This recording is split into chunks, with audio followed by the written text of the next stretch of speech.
1998년 늦가을 26의 정혜수는 세상이 무너지는 것을 경험했다. 남편 박철수가 고등학교 동창 보증을 잘못 써서 하루아침에 5억 원의 빚더미에 앉았다. 채권자들이 집 앞에 진을 치고 협박 전화가 밤낮 없이 울렸다. 남편은 미안해, 조금만 기다려라는 쪽지 한 장 남기고 새벽에 사라졌다. 3살배기 아들 도윤을 아는 혜수는 그날부터 빚쟁이들을 피해 쪽방촌으로 밀려났다.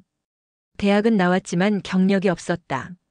이력서에 대졸이라고 썼는데 경력이 전혀 없으시네요. 애는 누가 봐요? 면접관들은 차갑게 말했다. 식당, 편의점, 청소. 닥치는 대로 일했지만 아이를 키우기엔 턱없이 부족했다. 29 혜수는 결국 가사도우미 소개소 문을 두드렸다. 그렇게 강태양 회장 일가의 집으로 들어갔다. 시급 3,500원. 하루 10시간, 주 6일 근무. 강남 한복판 300평 저택은 다른 세상이었다. 대리석 바닥 샹들리에 수입 가구들. 그곳에서 혜수는 투명인간이었다. 사모님 윤미라는 흰 장갑을 끼고 점검했다. 아줌마, 이거 다시 해. 유리에 물때 남았어. 청소를 이따위로 하면 어떡해? 고급스러운 목소리에 담긴 건 멸시였다. 어디서 일했다고 이 모양이야? 시골에서 왔어? 혜수는 고개를 숙였다. 죄송합니다, 사모님. 하지만 그녀의 눈은 살아있었다. 밤마다 혜수는 그들의 쓰레기를 분류했다. 찢어진 영수증, 약봉지, 편지 조각들을 일일이 살폈다. 사람의 본 모습은 쓰레기통을 열어보면 나온다. 청소부였던 어머니가 남긴 말이었다. 회장은 협심증 약을 숨겨 먹고 있었다. 가족들에게 건강하다고 거짓말했다. 사모님은 수면제와 신경안정제에 의존했다. 약봉지가 매일 쓰레기통에 나왔다. 아들 민호는 밤마다 서재에서 수상한 전화를 받았다. 해외 차명 계좌, 비자금 조성. 엿들은 단어들이 혜순의 머릿속에 저장되었다. 어느 겨울날 사모님이 혜순 앞에서 명품 가방을 집어던지며 소리쳤다. 이딴 짝퉁이나 쓰고 다니니까 천한 거야. 가난한 게 죄는 아니지만 가난한 주제에 명품 흉내내는 건 추잡해. 당신은 평생 걸레나 들고 살아. 혜수는 묵묵히 가방을 주우며 눈물을 삼켰다. 하지만 속으로 맹세했다. 지켜봐. 내가 이 집안의 모든 비밀을 다 알게 될 거야. 그리고 언젠가는 이 사람들 발밑에 깔린 먼지를 다 털어낼 거야. 그날 밤 혜수는 회장의 서재에서 청소하다 책장 뒤에 숨겨진 금고를 발견했다. 오래된 금고였다. 먼지 쌓인 금고 문에는 누군가의 지문이 선명했다. 회장의 것이 아니었다. 혜수는 소개소에서 들은 이야기를 떠올렸다. 전임 가사도우미는 일하다 갑자기 사라졌다. 한강에서 시신으로 발견됐다고 했다. 그 여자도 이 금고를 봤을까? 혜수는 등골이 서늘해졌다. 그 여자는 정말 사고로 죽은 걸까? 혜수는 금고를 만지지 않고 조용히 물러났다. 살아남으려면 조심해야 했다.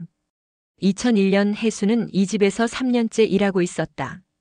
32살 그녀의 손은 세제와 물로 거칠어졌지만 관찰력은 더욱 날카로워졌다. 이제는 가족 구성원 각자의 습관, 비밀, 약점까지 파악하고 있었다. 회장의 장남 강민호는 30살 미국 MBA 출신으로 차기 회장 후보였다. 혜순을 지나칠 때마다 아줌마 거기 좀 비켜봐, 아줌마 이거 치워 마치 가구를 치우듯 말했다. 혜순은 그럴 때마다 고개를 숙였지만 그의 오만함을 기억 속에 새겼다. 어느 토요일 새벽 4시 민호가 급하게 외출했다. 차 소리가 멀어지자 혜순은 그의 서재로 향했다. 청소 시간이었다. 책상을 정리하던 중 책장 뒤에서 작은 USB 하나가 떨어졌다. 파란색 USB, 민호가 늘 손에 쥐고 다니던 것이었다. 혜수는 잠시 망설이다 사무실 컴퓨터에 꽂았다. 화면에 펼쳐진 건 엑셀 파일이었다. 수백억 원대 비자금 조성 내역, 해외 차명 계좌 목록, 정치인 뇌물 리스트까지. 금액, 날짜, 계좌번호가 상세히 기록되어 있었다. H 의원 5억, K 검사 3억. 이름은 이니셜로 되어 있었지만 추측 가능한 수준이었다. 손이 떨렸다. 이것을 신고하면? 잠깐의 유혹이 스쳤다. 하지만 곧 현실로 돌아왔다. 신고하면 그녀는 다시 빈털터리가 될 것이다. 증인보호? 영화 속 이야기였다. 현실에서는 오히려 그녀가 표적이 될 것이다. 혜수는 조용히 파일을 복사했다. USB에서 컴퓨터로 그리고 이메일로 자신에게 전송했다. 15분간의 긴장된 작업 끝에 USB를 정확히 원위치에 놓았다. 다음 날 아침 민호가 미친 듯이 서재를 뒤졌다. 서랍을 열고 책을 뒤지고 바닥을 기어다니며 찾았다. 아줌마, 여기 청소할 때 뭐 치운 거 없어? USB, 파란색 USB 못 봤어? 혜수는 담담히 걸레질을 계속하며 대답했다. 못 봤습니다, 도련님. 책상 위만 닦았어요. 민호는 의심의 눈초리로 그녀를 훑었다. 하지만 가사도우미 따위가 컴퓨터를 다룰 줄 알 리 없고 그런 서류를 이해할 리도 없다고 판단했다. 됐어, 나가봐. 혜수는 고개를 숙이고 나왔다. 그날 밤 혜수는 동네 PC방에서 새 이메일 계정을 만들었다. 파일을 여러 곳에 분산 저장했다. 네이버 클라우드, 다음 메일, 그리고 USB 3개에도 복사했다. 그리고 쪽방으로 돌아와 자는 아들 도윤을 바라보며 다짐했다. 이건 우리 모자의 보험이야. 종잣돈이고. 언젠가 이걸로 우리 인생을 바꿀 거야. 일주일 후 낯선 여자가 집 앞에 나타났다. 30대 초반 초췌한 얼굴이었다. 저기, 혹시 여기서 일하세요? 혜순이 고개를 끄덕이자 여자는 떨리는 목소리로 말했다. 우리 엄마가 3년 전 이 집에서 일하다 돌아가셨어요. 유서도 없이 한강에서 발견됐죠. 경찰은 자살이라고 했지만 엄마는 절대 그럴 사람이 아니에요. 혹시 뭔가 아시는 거 없으세요? 혜수는 온몸이 얼어붙었다. 그 금고. 전임 가사도우미도 뭔가를 봤던 것이다. 그리고 입을 다물지 못해서 혜수는 고개를 저었다. 죄송해요. 저도 잘 모르겠어요. 여자는 실망한 표정으로 돌아섰다. 혜수는 그날부터 더욱 조심스럽게 비밀을 지켰다. 자신의 목숨을 걸고 2003년 봄 강태양 회장의 외동딸 강윤서가 스위스 취리히에서 유학 중 교통사고로 사망했다는 부고가 전해졌다. 25이었다. 장례식장은 재벌가 인사들과 정치인들로 북적였다. 조화가 빈소를 가득 메웠고 조문객들의 발길이 이어졌다. 혜순도 부엌에서 조문객들에게 내줄 음식을 준비했다. 하지만 혜순은 이상한 점을 포착했다. 회장은 눈물을 흘리지 않았다. 장례식장을 오가며 조문객들과 악수하고 인사할 뿐 슬픔의 기색이 없었다. 사모님 윤미라는 오히려 안도의 표정이었다. 눈물을 닦으면서도 입가에는 미세한 미소가 맴돌았다. 그리고 민호는 장례식 내내 휴대폰만 붙들고 있었다. 누군가와 끊임없이 문자를 주고받았다. 한 달 후 혜수는 명동에서 장을 보다 충격적인 광경을 목격했다. 명동 성당 앞 카페 테라스에 앉아있는 여자. 강윤서였다. 살아있었다. 머리를 어깨까지 짧게 자르고 평범한 청바지에 티셔츠를 입었지만 틀림없었다. 혜수는 3년간 그녀의 방을 청소하며 얼굴을 셀 수 없이 봤다. 믿을 수 없었다. 혜수는 숨죽이며 그녀를 미행했다. 윤서는 을지로의 작은 카페 봄날로 들어갔다. 앞치마를 두르고 커피를 만들기 시작했다. 직원이었다. 명찰에는 이지연이라는 가짜 이름이 적혀 있었다. 혜수는 며칠간 관찰했다. 윤서는 완전히 다른 삶을 살고 있었다. 아침 8시 출근, 저녁 6시 퇴근. 월세 원룸에서 혼자 살았다. 일주일 후 혜수는 용기를 내어 그 카페를 찾아갔다. 윤서와 눈이 마주쳤다. 윤서의 얼굴이 창백해졌다. 혜수는 조용히 말했다. 따님, 전 강 회장 댁 가사도우미 정혜순입니다. 따님을 잘못 봤나 싶어서요. 윤서는 손이 떨렸다. 커피잔을 떨어뜨릴 뻔했다. 폐점 후 카페 구석에서 윤서는 모든 것을 털어놓았다. 목소리는 떨렸지만 분노로 가득했다.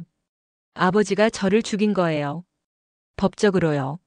저는 아버지 회사 지분 30%를 물려받기로 되어 있었어요. 하지만 아버지는 아들에게만 모든 걸 주고 싶어 했죠. 그래서 제 죽음을 위장했어요. 스위스 변호사를 매수해서 사망진단서를 위조했고요. 저는 가족에게 완전히 배신당했어요. 왜 신고하지 않으셨어요? 혜순이 물었다. 윤서는 쓴웃음을 지었다. 누가 믿겠어요? 재벌가 딸이 제 죽음을 위조했다고. 증거도 없어요. 그냥 이렇게 사라지는 게 낫겠다 싶었어요. 혜수는 잠시 침묵하다 말했다. 도와드릴게요. 윤서는 의아해했다. 왜요? 당신한테 무슨 이득이? 저도 이 집안에 빚이 있거든요. 혜순의 눈에 차가운 빛이 돌았다. 따님의 비밀을 지켜드리는 대신 언젠가 제가 부탁 하나 할게요. 거절하지 마세요. 그날부터 혜수는 이중 생활을 시작했다. 낮에는 강 회장 집의 투명인간, 밤에는 윤서의 협력자. 윤서는 혜순에게 스위스 비밀 계좌 정보를 건넸다. 이건 원래 제 돈이에요. 아버지가 제 명의로 숨긴 100억. 이 정보면 인출할 수 있어요. 2주 후 혜수는 윤서의 카페에서 민호와 마주쳤다. 민호도 누나가 살아있다는 걸 알고 있었다. 그는 윤서에게 냉정히 말했다. 누나, 우리 거래하자. 계속 죽어 있어. 내가 매달 3천만 원씩 보내줄게. 그 대신 절대 나타나지 마. 그게 우리 모두를 위한 거야. 윤서는 울먹였다. 오빠. 난 오빠 아니야. 우린 이제 남남이야. 혜수는 화장실 문 뒤에서 이 모든 대화를 녹음했다. 휴대폰 녹음 버튼을 눌렀다. 재벌가 남매의 추악한 거래. 그것은 혜순에게 최고의 무기가 되었다. 2008년 가을, 마흔의 정혜수는 더 이상 강 회장 집의 가사도우미가 아니었다. 5년 전 그녀는 전략적으로 움직였다. 민호의 비자금 정보를 익명으로 국세청에 제보했다. 하지만 교묘하게 일부만 흘려서 강가는 수백억 원의 벌금만 내고 형사처벌은 피했다. 대신 혜수는 민호를 직접 만났다. 명동의 조용한 카페에서 그녀는 USB를 테이블 위에 놓았다. 이게 뭔지 아시죠? 민호의 얼굴이 굳었다. 당신, 감히가 아니라 필요해서요. 저도 살아야 하니까요. 5억이면 이 USB를 영원히 잊을게요. 민호는 이를 갈았지만 선택의 여지가 없었다. 일주일 후 혜순의 계좌에 5억 원이 입금됐다. 그 돈으로 혜순은 클릴라이프라는 청소용역 회사를 설립했다. 하지만 단순한 청소회사가 아니었다. 그녀는 차별화 전략을 세웠다. 고급 주택 전문 관리, 생활 컨설팅, 정리정돈 교육, 홈 스타일링까지. 슬로건은 당신의 삶을 정리함이라였다. 혜순의 철학은 명확했다. 청소 노동자들의 처우를 개선하고 전문성을 인정받는 것. 그녀는 직원들에게 최저임금의 2배를 지급했고 4대 보험과 퇴직금을 보장했다. 교육 프로그램을 만들어 생활관리사 자격증을 부여했다. 직원들은 자부심을 가졌고 서비스 품질은 최고가 되었다. 3년 만에 회사는 직원 200명 규모로 성장했다. 매출 100억. 언론이 주목하기 시작했다. 가사도우미에서 CEO로 정혜순의 성공신화, 한국의 마사 스튜어트 기사가 쏟아졌다. 혜순은 TV 프로그램 살림 9단의 비밀에 출연해 전국적 유명 인사가 되었다. 출연료만 회당 1천만 원. 강연 요청이 빗발쳤다. 어느 날 회사에 VIP 고객 상담 요청이 들어왔다. 담당 직원이 명단을 가져왔다. 대표님, 강남 삼성동 고객인데 대표님이 직접 상담하시라고 하네요. 이름을 보는 순간 혜순의 심장이 멎었다. 윤미라. 10년 전 그 사모님이었다. 혜순은 직접 방문했다. 강 회장 저택은 완전히 달라져 있었다. 페인트가 벗겨지고 정원은 잡초가 무성했고 대리석 바닥은 금이 가 있었다. 초인종을 눌렀을 때 나온 윤미라는 늙어 있었다. 흰 머리, 주름진 얼굴, 초췌한 모습. 명품 옷 대신 낡은 카디건을 걸쳤다. 혜순 씨. 윤미라는 떨리는 목소리로 말했다. 도와주세요. 제발. 혜순은 천천히 집안을 둘러봤다. 20년 전 자신이 걸레로 닦던 그 대리석 바닥. 모욕당하던 그 거실. 샹들리에는 먼지로 뒤덮여 있었다. 남편분은요? 혜순이 물었다. 3년 전 뇌졸중으로 쓰러졌어요. 요양병원에 있어요. 민호는 외국으로 도망갔고요. 집을 팔아야 하는데 정리가 필요해서. 윤미라는 울먹였다. 혜수는 침착하게 말했다. 정리해드리죠, 사모님. 대신 제 방식대로 할 겁니다. 그리고 그녀는 윤미라를 똑바로 바라봤다. 비용은 시가의 3배입니다. 일주일간의 정리 작업 중 혜수는 2층 벽장 뒤에서 또 다른 비밀 금고를 발견했다. 비밀번호를 여러 번 시도한 끝에 열렸다. 안에는 낡은 서류들이 있었다. 출생증명서. 혜수는 손이 떨렸다. 1998년 3월 15일. 그녀의 아들 도윤의 생년월일. 그리고 같은 날짜의 또 다른 이름. 강윤서? 아니, 강도윤? 출생병원도 같았다. 서울 성모병원. 같은 날 같은 시간. 혜수는 숨이 막혔다. 설마 아이를 바꿔치기 한 건가? 혜수는 출생증명서를 들고 윤미라를 마주했다. 손이 떨렸지만 목소리는 차분했다. 사모님, 이게 뭡니까? 윤미라는 서류를 보자마자 얼굴이 새하얘졌다. 입술이 파르르 떨렸다. 그건 설명하세요. 지금 당장. 혜순의 목소리에 처음으로 분노가 섞였다. 윤미라는 무릎이 꺾이듯 소파에 주저앉았다. 한참을 침묵하다 떨리는 목소리로 고백하기 시작했다. 1998년 3월. 저는 조산으로 아기를 낳았어요. 하지만 아기가 선천적 심장질환이 있었어요. 의사는 살기 힘들다고 했죠. 같은 시각 같은 병원에 당신도 아들을 낳았어요. 건강한 아기였어요. 혜수는 온몸이 얼어붙었다. 계속하세요. 저는 미쳤던 거예요. 회장 부인으로서 병든 아이를 낳았다는 게 수치스러웠어요. 남편은 아들을 원했고 저는 간호사를 매수했어요. 5천만 원을 줬죠. 아기를 바꿨어요. 윤미라는 울기 시작했다. 미안해요. 정말 미안해요. 그럼 제 진짜 아들은? 혜순의 목소리가 떨렸다. 20년간 키운 도윤이 자신의 친아들이 아니라는 것? 심장 수술 3차례 했어요. 하지만 결국 3살 때 돌아가셨어요. 윤미라는 바닥에 엎드려 흐느꼈다. 당신 아들은 죽었어요. 쟤 때문에. 혜수는 그 자리에 멈춰섰다. 세상이 멈춘 것 같았다. 20년간 자신이 키운 아들은 다른 사람의 핏줄이었다. 그것보다 더 끔찍한 건 자신의 친아들은 이미 17년 전에 죽었다는 것. 무덤이 어딘지도 모르고 마지막 모습도 보지 못했다는 것. 무릎이 꺾였다. 바닥에 주저앉아 소리 없이 울었다. 얼마나 울었을까. 혜수는 눈물을 닦고 일어섰다. 윤미라를 내려다보며 차갑게 말했다. 도윤이는 제 아들입니다. 피가 아니라 제가 기저귀 갈고 밥 먹이고 아플 때 간호하고 대학 보냈으니까요. 그게 진짜 엄마예요. 혜수는 출생증명서를 찢어버렸다. 조각들이 바닥에 흩어졌다. 하지만 사모님, 당신은 대가를 치러야 해요. 제 아들의 목숨값, 제 20년의 고통값. 혜수는 계산서를 내밀었다. 이 집과 모든 재산의 절반. 30억 원. 일주일 안에 제 계좌로 보내세요. 거부하면 이 사실을 언론에 폭로하겠어요. 윤미라는 선택의 여지가 없었다. 일주일 후 혜순의 계좌에 30억이 입금됐다. 혜순은 마지막으로 윤미라에게 말했다. 이제 제 차례예요, 사모님. 20년 전 당신이 제게 했던 말 기억하세요?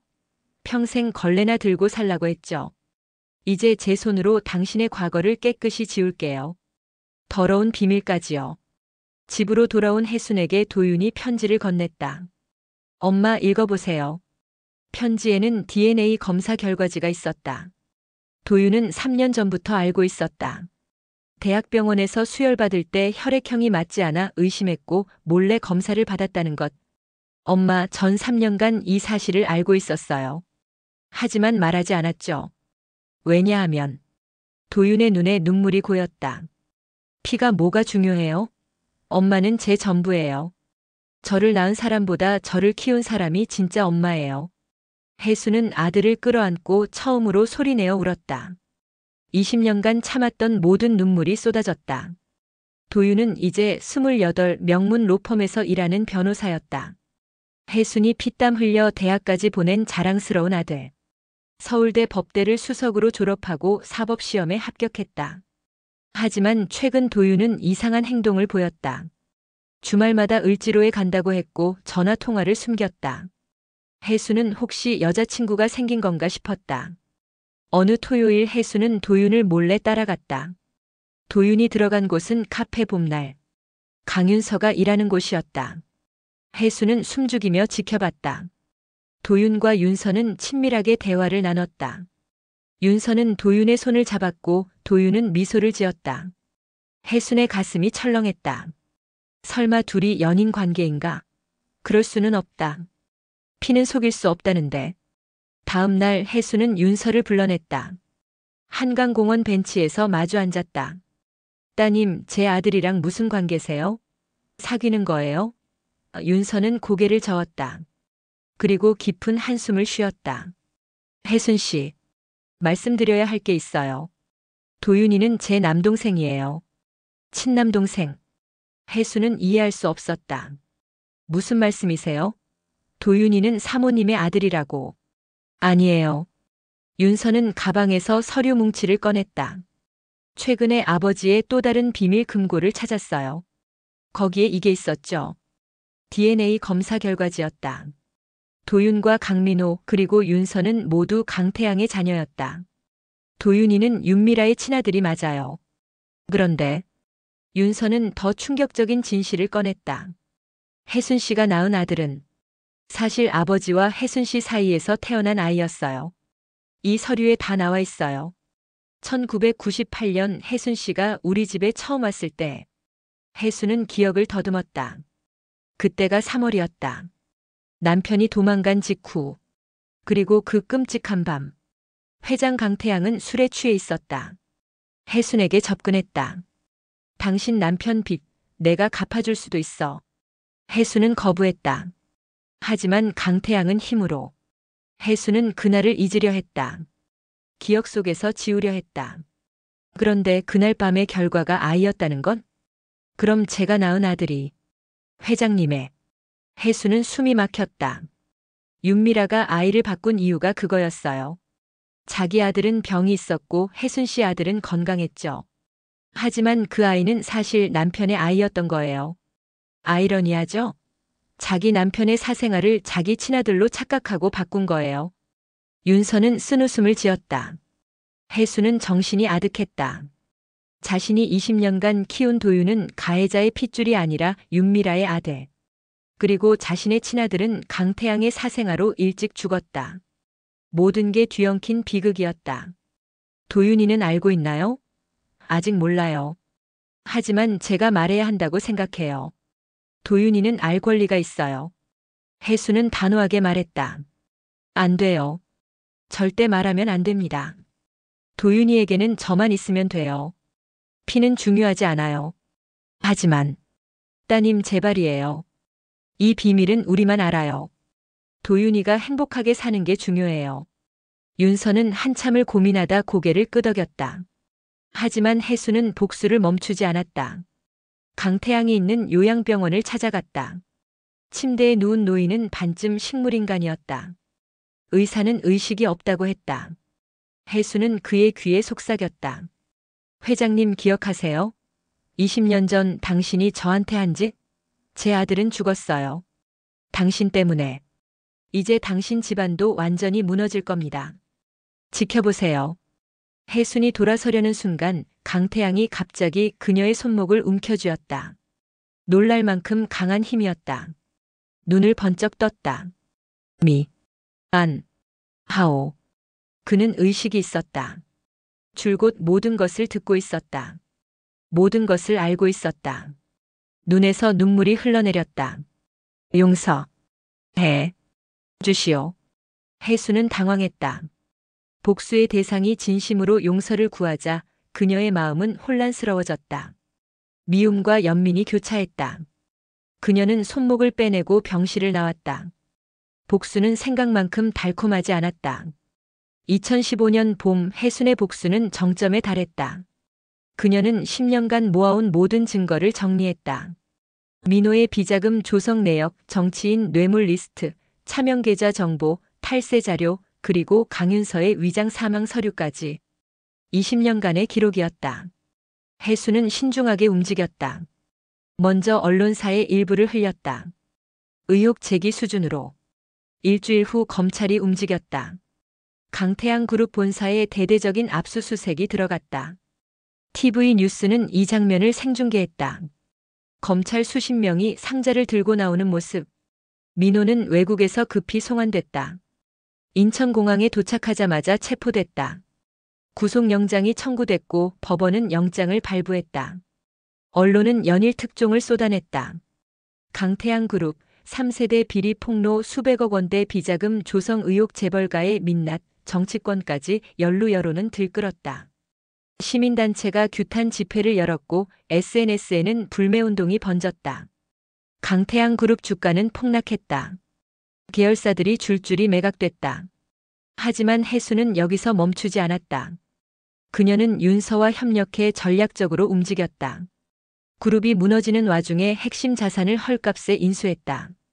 강남 빌딩, 물류센터, IT 계열사 주식, 은행에서 거액을 대출받아 과감하게 투자했다. 위기는 기회였다. 동시에 클린라이프는 코스닥 상장을 추진했다. 청소용역 업계 1위, 매출 500억, 영업이익률 20%. 증권사들이 앞다퉈 주관사를 맡으려 했다. 상장 당일 공모가 대비 300% 상승했다. 시가총액 2천억 원. 지분 30%를 보유한 해순의 재산은 600억 원이 되었다. 언론은 그녀를 주목했다. 대한민국의 신데렐라 가사도우미에서 재벌 몰락시킨 여성 CEO 빈민가에서 강남으로 정해순의 기적 인터뷰 요청이 쏟아졌다. 해순은 한 방송사에 단독 인터뷰를 수락했다. 기자가 물었다. 혹시 강태양 그룹 비리를 폭로한 게 대표님이신가요? 해수는 조용히 미소 지었다. 저는 그저 청소를 했을 뿐입니다. 더러운 것을 깨끗이 치웠죠. 신데렐라 같은 스토리네요. 기자가 말했다. 해수는 고개를 저었다.